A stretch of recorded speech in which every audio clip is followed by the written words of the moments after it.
समय आ गया है, भूमि से उत्पन्न हुई भूमिजा एक बार पुनः भूमि में मिल जाएगी।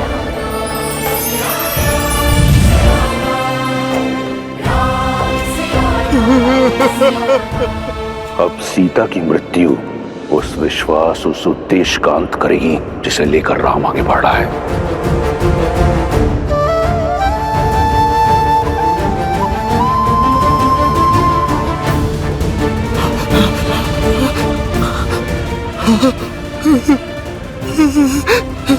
माता। राम सिया राम सिया राम सिया राम सिया राम सिया राम सिया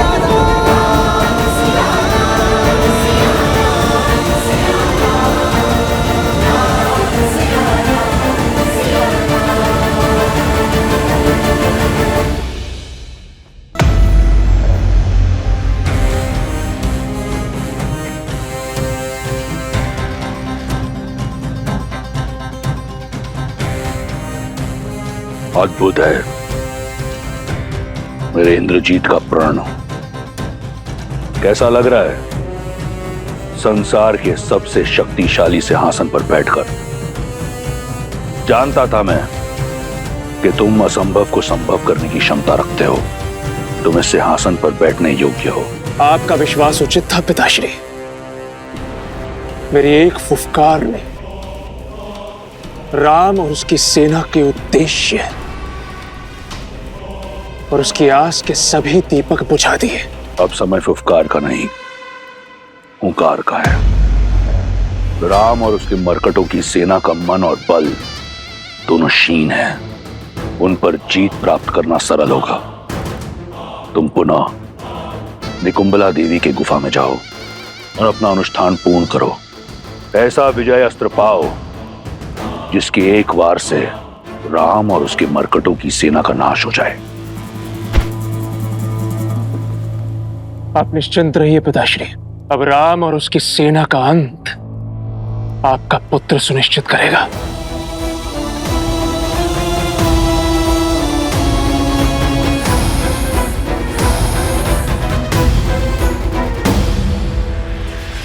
जो आज तक नहीं माना वो आज जान लिया मैंने। विश्वास हो गया कि तुम अपने पिता के पुत्र लंकेश के इंद्रजीत ही हो। मेरे मेघनाथ नहीं हो तुम, नहीं हो तुम मेरे मेघनाथ। मंदोदरी,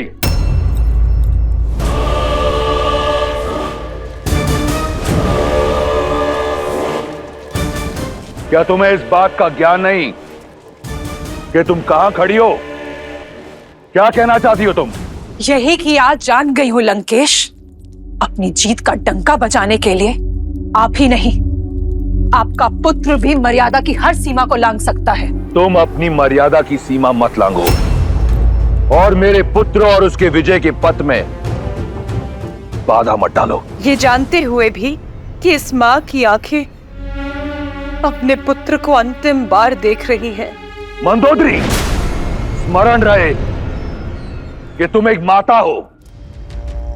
यदि अपने पुत्र को विजयी भव का आशीर्वाद नहीं दे सकती तो उसे अभिशाप भी मत दो। और वैसे भी इंद्रजीत को तुम्हारे आशीष की आवश्यकता नहीं। जाओ पुत्र, किसी को हो ना हो, मुझे तुम पर पूर्ण विश्वास है कि अगली बार भी तुम राम और उसके मरकटों की सेना को धूल चटा दोगे। जाओ और पूर्ण करो अपना अनुष्ठान। विजयी भव। मेघनाथ,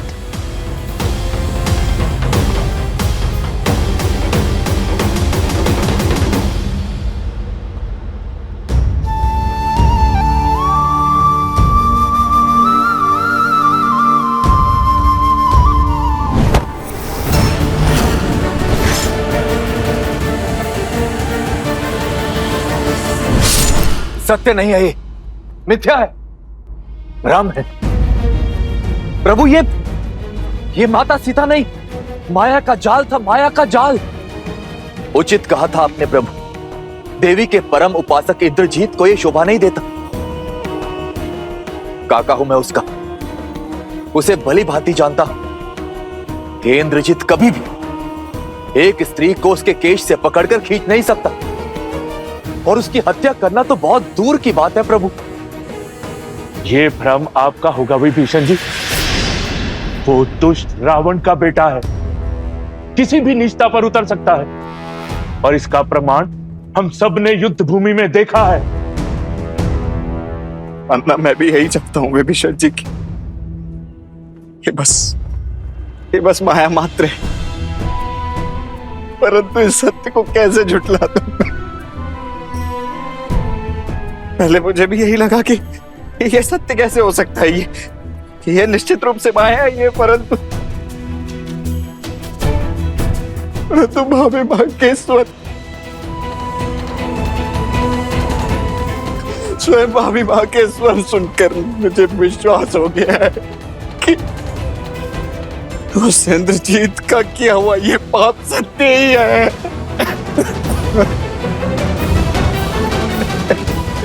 लक्ष्मण जी, इंद्रजीत ने माया से केवल माता सीता के रूप को ही नहीं, उनके स्वरूप, उनके भावों को भी स्वयं में सम्मिलित कर लिया है।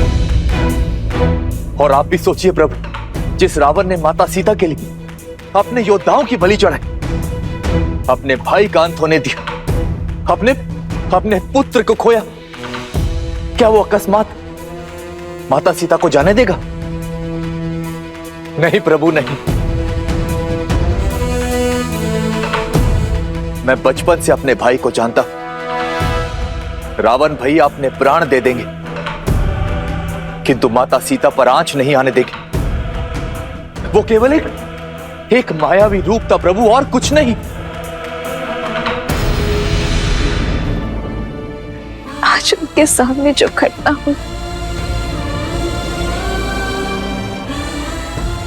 उसे देखकर कितनी पीड़ा में होंगे मेरे श्री राम।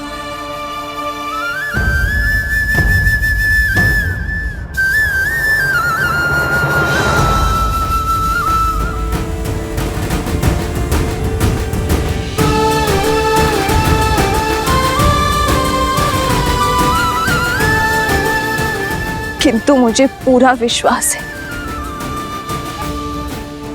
मेरे श्री राम जानते हैं कि उन्होंने जो देखा वो सत्य नहीं है। सत्य है, सत्य है मेरा कथन, और प्रभु ये आप भी जानते हैं। प्रभु, आप कह दीजिए ना, ये सत्य नहीं, माया ही थी ये प्रभु कह दीजिए ना।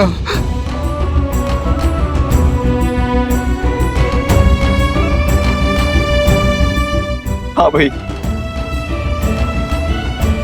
जब हम माया के माया जाल में फंसे, तब आपने ही हमें मार्ग दिखाए।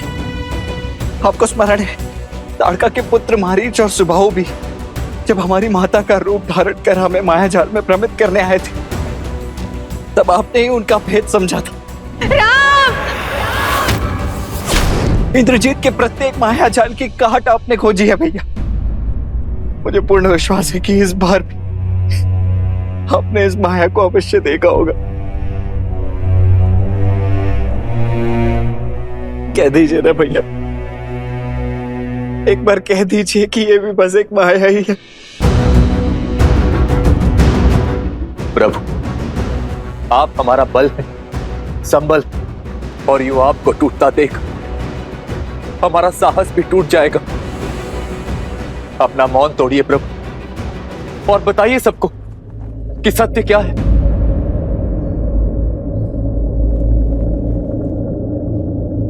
वो माया ही थी।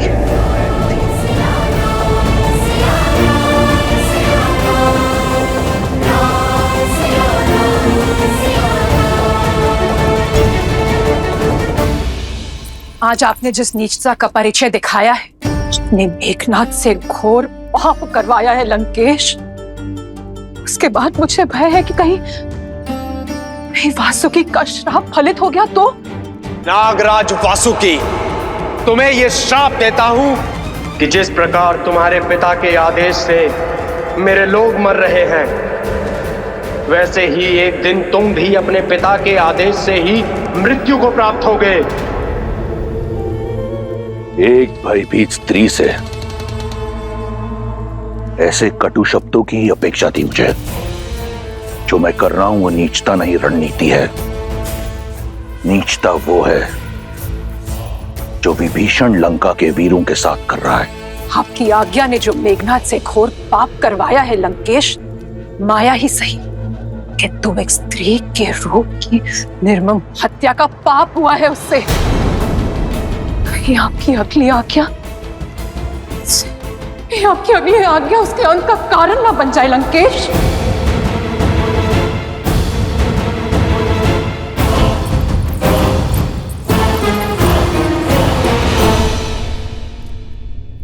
हाँ, वो माया ही थी, किंतु मेरी सीता को मायावी रूप में ही सही प्रतिशोध की बलि चढ़ते देखना असहनीय था।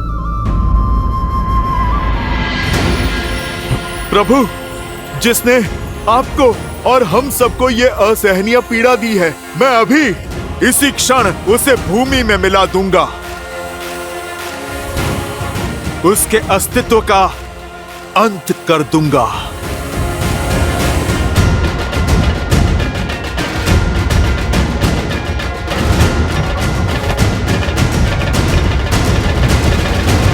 उचित का हनुमान तुमने,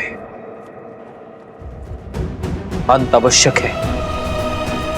इंद्रजीत ने अपने कर्म से अपनी मृत्यु का मार्ग निश्चित कर लिया है। नीति और शास्त्र के अनुसार इस माया के दुरुपयोग से उसने कमाया हर तप और पुण्य खो दिया है। इंद्रजीत अजय से पराजय की ओर बढ़ चुका है। तो फिर उसके वध का सौभाग्य मुझे दीजिए प्रभु। नहीं प्रभु, उस दुष्ट को दंड मैं दूंगा। प्रभु, जो पीड़ा मेघनाथ ने हमको दी है, हम भी उसको वही पीड़ा देना चाहते हैं। शांत हो जाओ और इसी क्रोध को अपनी शक्ति बनाओ, दुर्बलता नहीं। चाहे जो भी हो, ये कम नहीं होनी चाहिए। इंद्रजीत का सामना करने के लिए यही भाव हमारी शक्ति बनेगी। क्रोध और घृणा मेरे भीतर अग्नि बनकर मुझे भीतर से जला रही है भैया। अब आज्ञा देकर इस अग्नि को उस इंद्रजीत के अस्तित्व को जलाने दीजिए भैया। अपने अनुज को उस उद्दंडी को दंड देने दीजिए भैया। यही होता है सच्चा प्रेम। श्री राम जानते थे कि वो माया सीता है, फिर भी माया रूप में सीता की पीड़ा और उनका अपमान देखकर उन्हें भी पीड़ा हुई। पीड़ा तो होनी ही थी देवी, क्योंकि जिससे हम सच्चा प्रेम करते हैं, यदि उसे कष्ट पहुंचाया जाए तो हमें पीड़ा होना स्वाभाविक है। इसीलिए ये घटना उन्हें सत्य की भांति कचोट गई, और ये सत्य ही बनेगा मेघनाथ के अंत का कारण। क्योंकि माया रूप में ही सही, परंतु एक स्त्री के साथ किया गया अमर्यादित व्यवहार अक्षम्य अपराध है, पाप है। समय आ गया है देवी। श्री राम के बल को तोड़ने का प्रयास करने वाले रावण के संबल के टूटने का, उसके सबसे प्रिय, सबसे शक्तिशाली अस्त्र, उसके पुत्र मेघनाथ के उससे छिनने का, श्री राम के विजय रथ तले रावण के अहंकार के कुचले जाने का। मेघनाथ से घोर पाप करवाया है लंकेश। उसके बाद मुझे भय है कि कहीं वासुकी का श्राप फलित हो गया तो। कुंभ,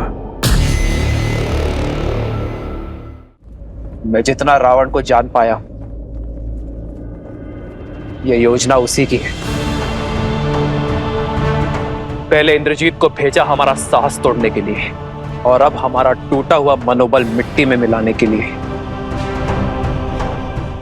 वो एक नया प्रहार करेगा इंद्रजीत को अगले उद्देश्य के लिए भेज चुका होगा वो।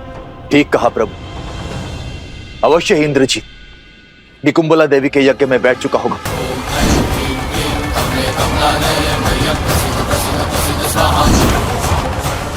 हमारे पास समय नहीं है प्रभु। यदि उसका यह अनुष्ठान पूर्ण हुआ तो ब्रह्मदेव के वरदान अनुसार वो अजय हो जाएगा और इस बार ना जाने कौन सी माया रचेगा, कौन सा नया अस्त्र लेकर आएगा। अर्थात हमें उसकी पूजा रोकनी होगी, उसके अनुष्ठान को भंग करना होगा।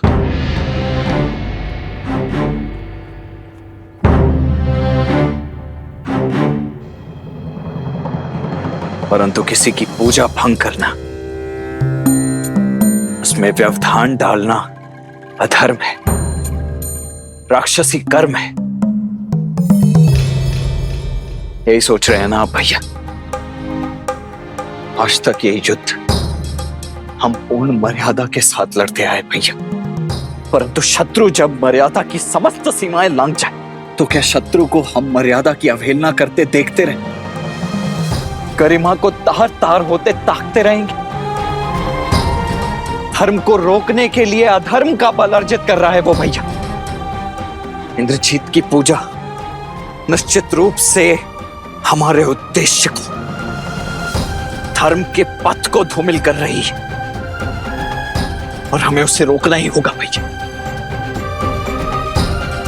भैया वो पूजा अधर्म की स्थापना के लिए हो रही है, इसलिए उसे भंग करना ही धर्म है। अपने पिता महाबली कुंभकर्ण की हत्या का प्रतिशोध लेने के लिए मेरी भुजाएं तिलमिला रही हैं महाराज। मैं और मेरे सेनापति सज्ज खड़े हैं अपने शस्त्रों के साथ। तो जाओ, निकुंबला क्षेत्र की सुरक्षा बढ़ाओ। मेरे पुत्र इंद्रजीत के अनुष्ठान में कोई विघ्न न आने पाए। देवी की पूजा अनुष्ठान करने का अधिकार खो चुका है वो पापी। अब तो साक्षात देवी भी यही चाहेंगी कि यह अनुष्ठान ना हो। यही होगा इस युद्ध में तुम्हारा सबसे बड़ा योगदान। सुनिश्चित करना कि मेरे इंद्रजीत का यज्ञ पूर्ण हो। जो आज्ञा महाराज। लक्ष्मण, आक्रोश में ही सही किंतु सत्य कहा तुमने। इस बार हम इंद्रजीत का यज्ञ पूरा होने नहीं दे सकते।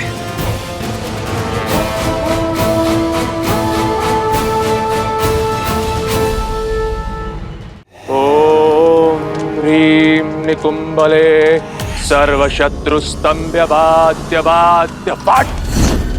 ओम ह्रीं निकुंबले शत्रुस्तंभ्यबाद्य बाद्य फट।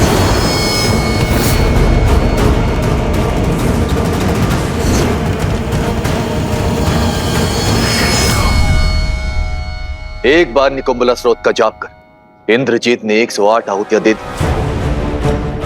तो वो अजय होगा। युद्ध में उसे कोई मार नहीं पाएगा।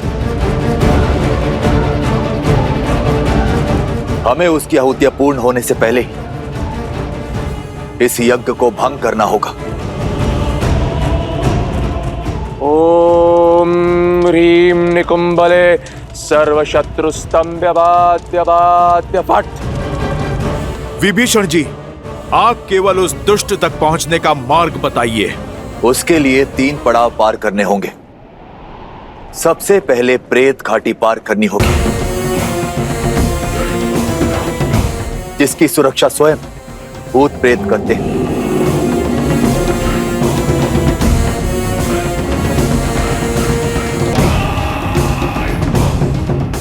दूसरी बाधा बताओ। मायावी गुफा मार्ग, किंतु वहां जाने का अर्थ केवल मृत्यु है।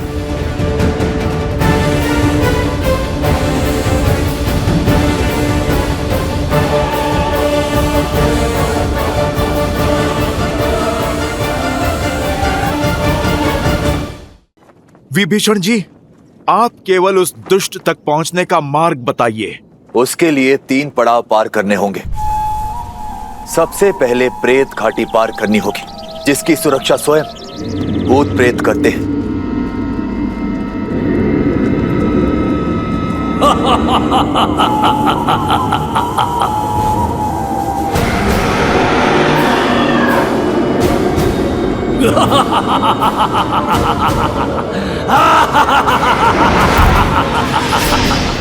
इस घाटी को पार करना बहुत कठिन है।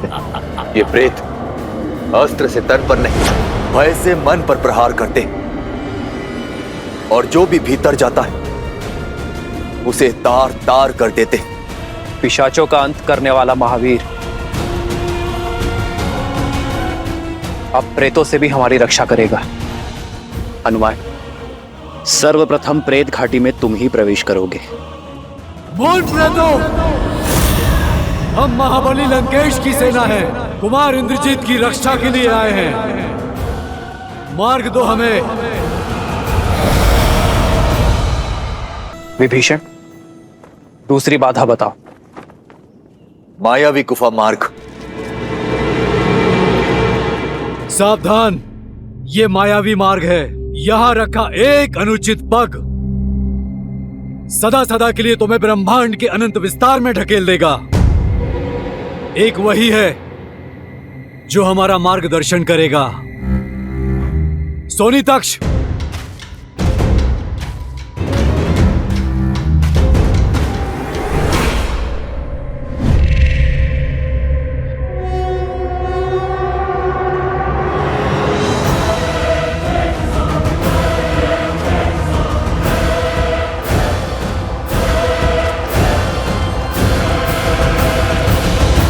जब माया रूपी अंधकार पग फैलाती है तो ज्ञान रूपी प्रकाश ही मार्ग दिखाता है। लक्ष्मण की दृष्टि सजग है। वनवास में सदैव उसने हमारा मार्गदर्शन किया है। लक्ष्मण, माया रूपी भंवर से तुम ही हमें उभारोगे, तुम ही वहां हमारा नेतृत्व करोगे। विभीषण, तीसरी बाधा बताओ। अंतिम पड़ाव तो सबसे कठिन होगा प्रभु, उसकी बागडोर मुझे संभालने दीजिए। आगे केवल एक वाटिका है, वट वाटिका, जहां ना कोई पहरा है और ना ही संकट, क्योंकि आज तक कोई भी पहला चरण प्रेत घाटी पार कर ही नहीं पाया। साधारण सी वाटिका और सामने निकुंबला मंदिर की गुफा, वहां कोई पहरा नहीं। इस वाटिका में कभी पहरा नहीं दिया गया, किंतु आज दिया जाएगा। यदि शत्रु दोनों बाधाएं पार कर यहां पहुंच भी आया तो बचकर नहीं जा पाएगा। घुसना तो दूर, हमारे निकुंबला मंदिर में कोई झांक ना पाए। हमारे भाई इंद्रजीत का अनुष्ठान भंग नहीं होना चाहिए। ओम ह्रीम निकुंबले शत्रुस्तंभ्य पाद्य पाद्य पट। किंतु यहां पहुंचने के बाद भी एक दुविधा है। जब तक इंद्रजीत भीतर, तब तक कोई भी उस गुफा में नहीं जा सकता, क्योंकि उस गुफा का द्वार उसकी मायावी शक्ति से सुरक्षित है और इंद्रजीत के बाहर निकले बिना उसके यज्ञ को भंग नहीं किया जा सकता, और इंद्रजीत यज्ञ को पूर्ण किए बिना बाहर नहीं आएगा। राम काज में भला कैसी चिंता, एक बार तीनों पड़ाव पार हो जाए, फिर यज्ञ भंग करने का समाधान भी खोज लेंगे। किंतु ध्यान रहे, इस यज्ञ को भंग करना जितना आवश्यक है, देवी मां की मर्यादा और गरिमा को बनाए रखना, उनका सम्मान करना उतना ही आवश्यक है। उन्हें ठेस नहीं लगनी चाहिए। इस धर्म युद्ध में हमने सदा ही मर्यादा का आंचल थामे रखा है और आगे भी थामे रखेंगे। मर्यादा का ढोंग रच रहे उस नर का अंत समीप है। तुम व्यर्थ इतनी चिंता करती हो। मेरा मेघनाद इंद्र की सेना को अकेला परास्त करने की क्षमता रखता है। जिस तक पहुंचने का मार्ग इतना दुर्गम है, उसका द्वारपाल मेरे कुंभकर्ण का पुत्र वीर कुंभ है। माया में निपुण मेरे इंद्रजीत तक वनवासी या उसकी वानर सेना नहीं पहुंच पाएगी। यही अभिमान जो आपको अक्षय कुमार पर था, भ्राता कुंभकर्ण और सेनापति प्रहस्त पर भी था लंकेश। पर सबको काल की गोद में सुला दिया उन नरों और तुच्छ वानरों ने। मौन हो जाओ मंदोदरी। तुम्हारे मुख से केवल अशुभ शब्द निकलते हैं। अनिष्ट के जो संकेत को मैं देख पा रही हूँ लंकेश, उसे आप क्यों नहीं देख पा रहे? तुम जाओ यहां से। स्वयं तो चिंतित हो ही, मेरी भी चिंता बढ़ाओगी। महाराज, चिंता की बात है महाराज। सब लोग ये जान गए हैं कि कुमार इंद्रजीत ने माया सीता का वध किया है। अब भी समय है लंकेश, युद्ध रोक दीजिए। पहले उनके प्रहार में केवल साहस था, किंतु अब क्रोध भी होगा। क्रोध? क्रोध की परिभाषा अब उन्हें खर का पुत्र मकरक्ष सिखाएगा, जो इतने समय से अपने पिता के वध का प्रतिशोध लेने की प्रतीक्षा कर रहा है। मकरक्ष!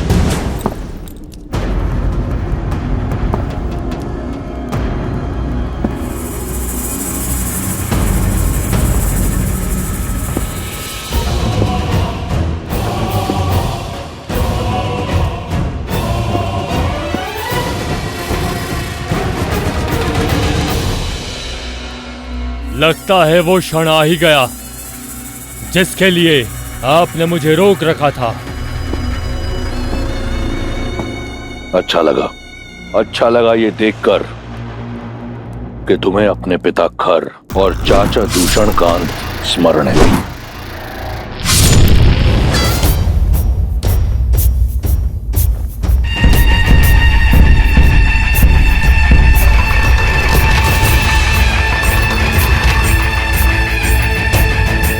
प्रभु, वो लोग आ रहे हैं।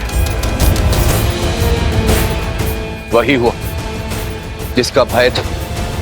हमारे सज्ज होने से पहले ही दशानन भैया ने अपना अगला प्रहार भेज दिया।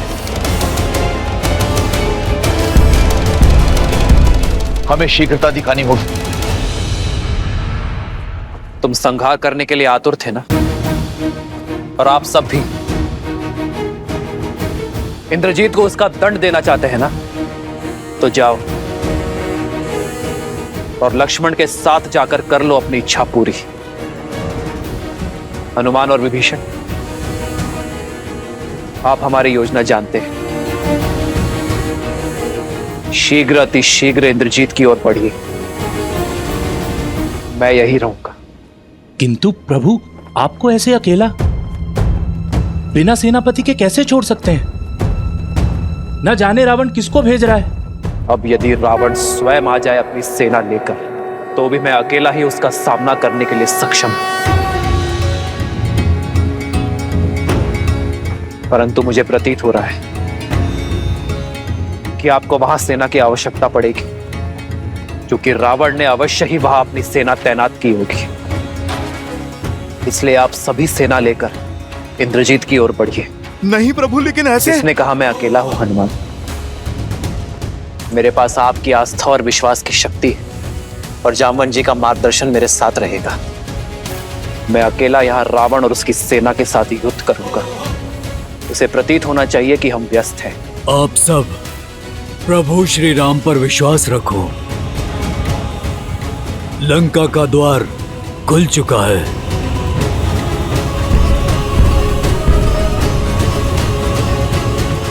मेरी प्रार्थना आप सभी के साथ है। मेरे संकेत पर आप सभी कूच करेंगे। राम कहो जय श्री राम, दशरथ नंदन राजा राम। राम नाम भजते हनुमान, अवध बिहारी राजा राम।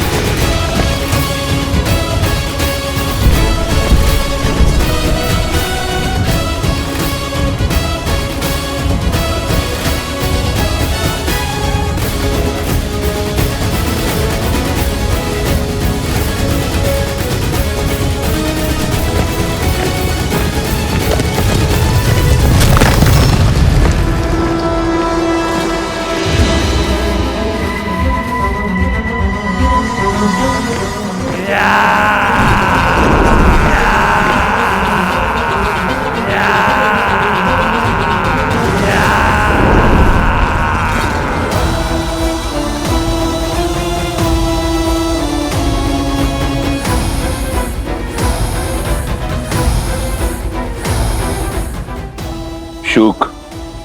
जानता हूं महाराज, हर क्षण की सूचना आपको मिलती रहेगी।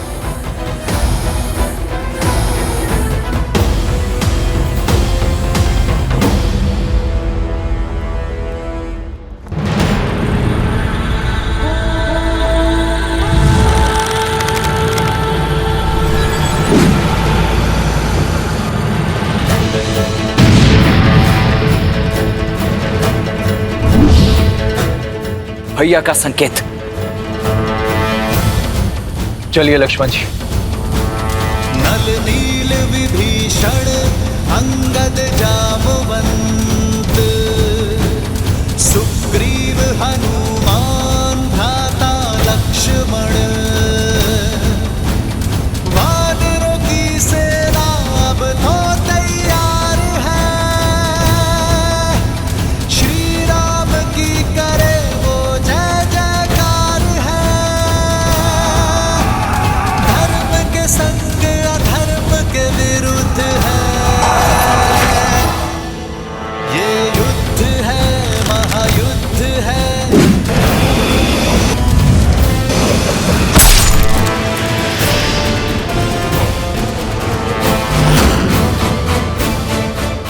तो ये है राम, उत्तर दो इसे।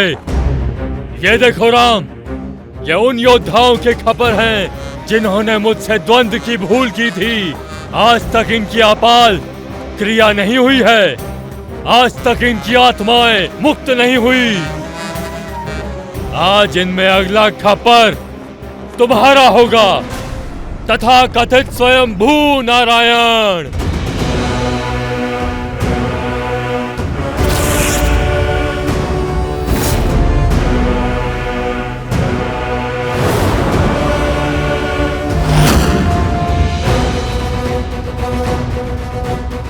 आज मैं अपने पिता खर की हत्या का प्रतिशोध लूंगा।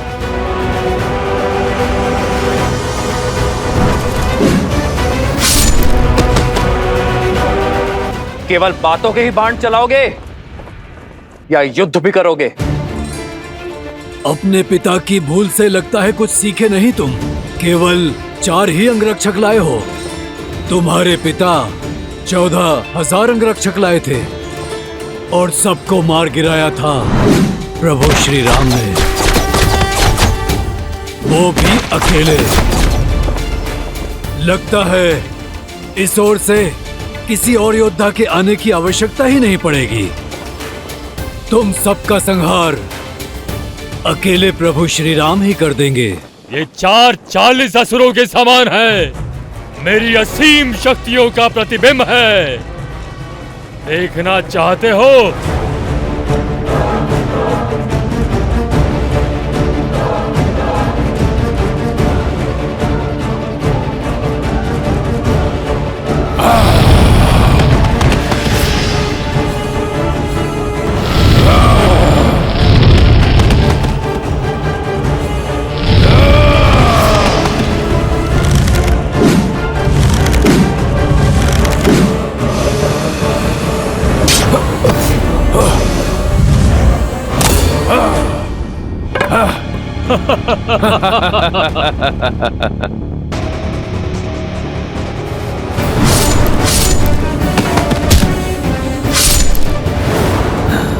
मूर्ख, अपने बल पर प्रसन्न हो रहे हो।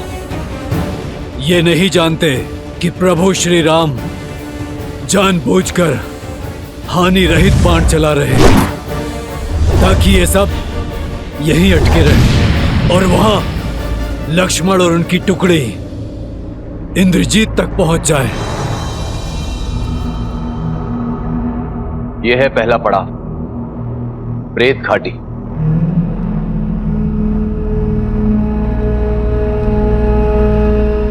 विभीषण जी, आपने तो कहा था यहाँ अंधकार से भरी भयावह नगरी होगी, प्रेतों के सागर होंगे, किंतु यहाँ तो सुंदर उपवन दिखाई दे रहे हैं। रुको नल, श्री राम ने सबसे पहले हनुमान काका को आगे जाने का आदेश दिया था।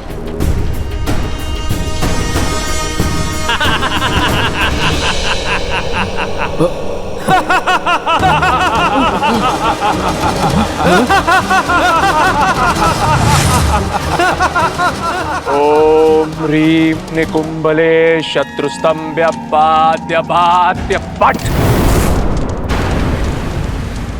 रुको नल, वापस आओ। हनुमान जी को आगे जाने दो। वहां खड़े क्यों हो तुम?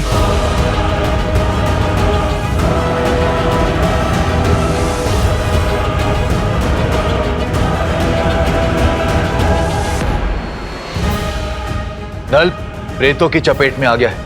हनुमान जी से पहले उसे प्रवेश नहीं करना चाहिए था।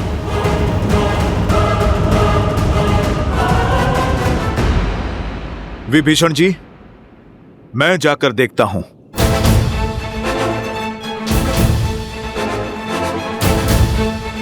जय श्री राम।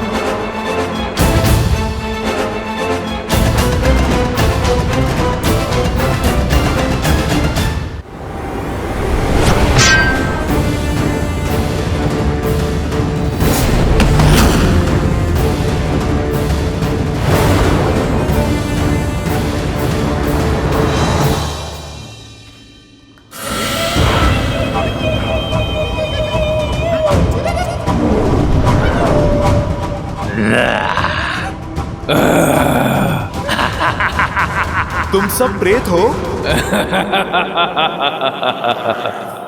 भ्रम तो नहीं हुआ? अरे मेरे विदूषण हो, लगता है तुमने प्रेतशाला में ठीक से अध्ययन नहीं किया। तुम सब मुझे डराने आए हो या फिर हंसाने? जय श्री राम। हनुमान काका! नल, तुम भूल गए प्रभु श्री राम ने भय के बारे में क्या कहा था?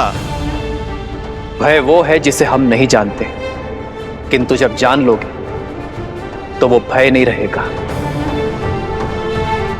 दृश्य चाहे जितना भयावह हो, सदा उसे समझने का प्रयास करना चाहिए, क्योंकि जब समझ की सीमा बढ़ेगी तो भय अपने आप मिट जाएगा। तो तुम समझो, सामने जो है वो तब तक हमें क्षति नहीं पहुंचा सकता जब तक हम उससे भयभीत ना होंगे। और भयभीत कैसे होंगे हम? क्योंकि हम तो भय के लिए भयंकर हैं। राम के रुद्र हैं, शंकर हैं। भय के लिए भयंकर हैं, राम के रुद्र हैं, शंकर हैं हम। और शंकर भयभीत नहीं होते। भयभीत होने का समय तो अब भूत प्रेतों का है, क्योंकि उनको नहीं पता कि उनके समक्ष स्वयं महावीर हनुमान है।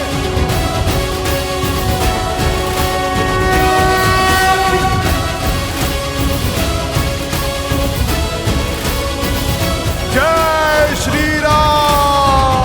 जय श्री राम। जय श्री राम।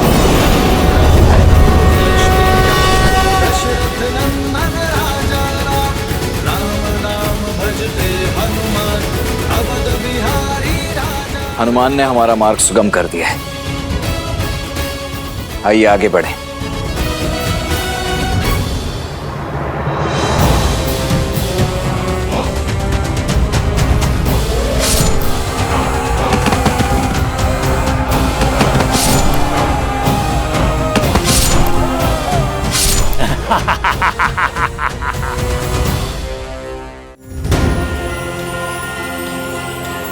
ये कैसी माया रची आपने हनुमान काका? जिन प्रेतों से संसार भयभीत होता है, वो आपसे भयभीत होकर भाग गए। अंगद, मैंने तो कुछ भी नहीं किया। जो किया मेरे प्रभु श्री राम ने किया। हाँ। मैंने तो बस केवल उनका नाम ही लिया। अब शीघ्र आगे बढ़िए, मायावी गुफा भी पार करना शेष है।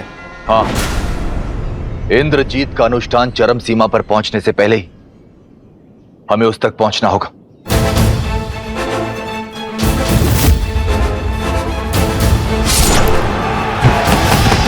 इन वानरों को छोड़ो, उस राम की ओर बढ़ो। भैया के आदेशानुसार तो यहाँ पथ प्रदर्शित मुझे ही करना होगा। यहाँ रखा एक भी अनुचित पग सदा सदा के लिए हमें अनंत ब्रह्मांड के विस्तार में धकेल देगा। मेरे पिता ने जितने घाव खाए हैं उसके 100 गुना अधिक घाव मैं तुम्हें दूंगा राम।